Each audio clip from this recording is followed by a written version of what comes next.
Apprenticeships in manufacturing are varied. Some are quite complex depending upon the nature of the industry. Some could be quite simple. There's quite a considerable amount of work that apprentices are exposed to depending upon the industry itself. Apprentices could be doing things from basic installation work all the way up to fault finding complex machinery and equipment. The equipment and machinery is generally dependent upon the industry.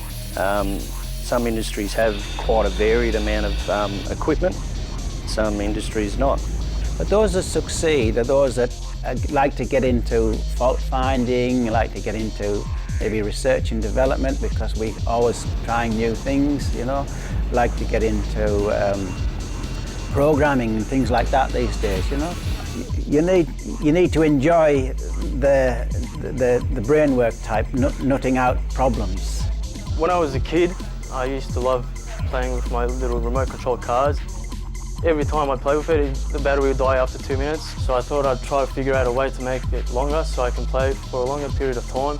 So I get bigger batteries out of my motorbike and put them in the cars. From that, I started enjoying playing with wires, and I did electronics in year 10 in high school and really enjoyed that too.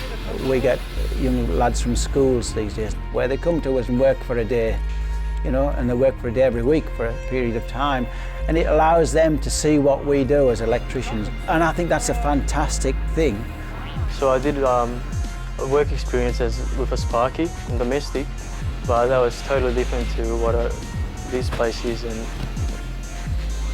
you need a lot of experience to become a good electrician, and it takes a lot of time, especially in an industrial place, because there's that many things to learn that it takes a lot of time to figure out how everything works.